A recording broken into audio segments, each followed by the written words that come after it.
Hello everyone, it's Shubhivi here, and today I'm going to be showing you my brand new creative project, and it is a medieval world. So here's a little view of the world so far, and I think this has pretty much wrapped up this side of the village, so I'm just going to turn down my sound quickly and we'll get started with the tour.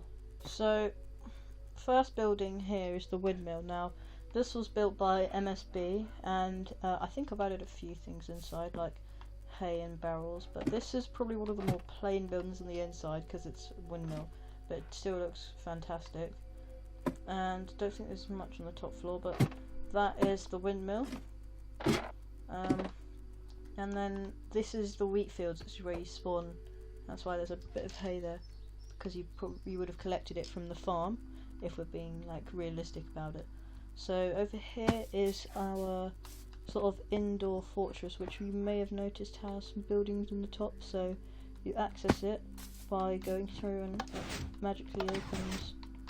You can go up, which leads you onto the fortress, which has a couple of these campfires, 2 towers with beds in, and 2 little shacks with beds in.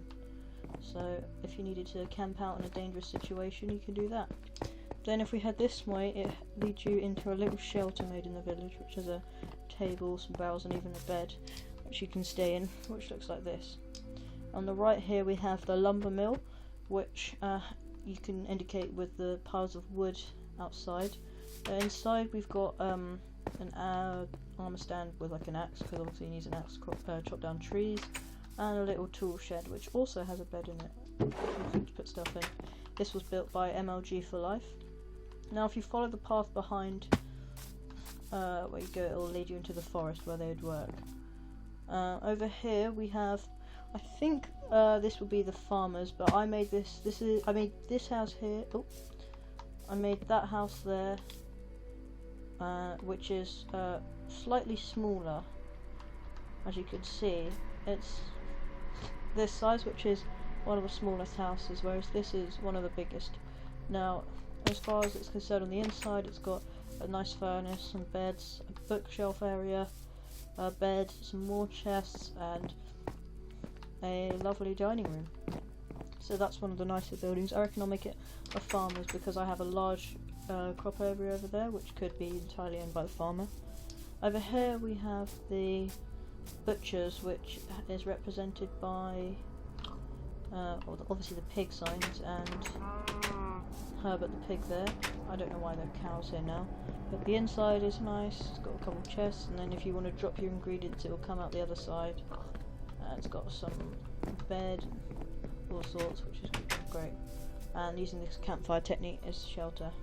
More hay bales around because it's just good for decoration. And a bridge which leads into the other half of the city. Now this is a watchtower. I don't know what I've done on the inside. Yeah, just basics really, because I don't think anyone would want to live in a watchtower, but there you go.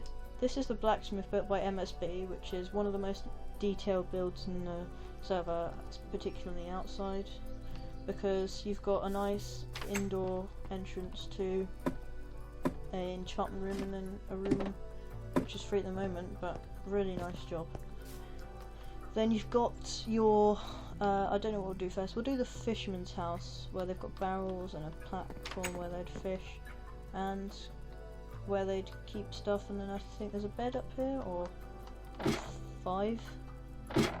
Anyway, we'll move on to the crops. So if you go around here, past the pathway, you can access the pumpkin, melon, potato, beetroot and carrot farms, which from above look awesome. And we've got one cart here with melons, one cart here with pumpkins, which will be into the farmers area, so they can put their stuff away. Now this is the nice little pig fields that I made, and I think they look really cool when you're walking through it, and they are fenced off. I would like to put a large area between here and here, but I don't want to waste too much plain space.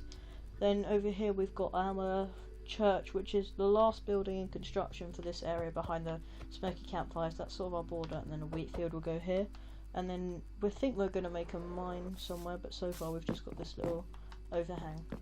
Now if we head back to the main area, you may have noticed I missed one building, and that is the mansion, or the Lord's house.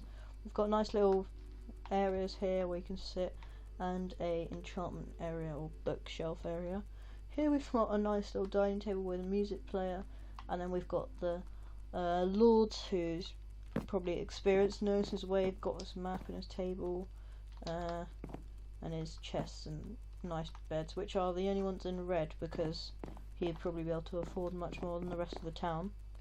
And then over here I've got another path which leads to a bridge into our forest, which is where the custom trees we have, and where the lumber Jack could potentially get wood from. But we've got this nice bridge. If you follow this path here, I've made this little cave passage which leads to a house built by Serial Castle. Now he built us a nice hay shack, but I put in some sign saying this is Perkins, or I can't think of a weird name, whose house is the last before the village, and you're welcome to use it for shelter, but don't steal, obviously.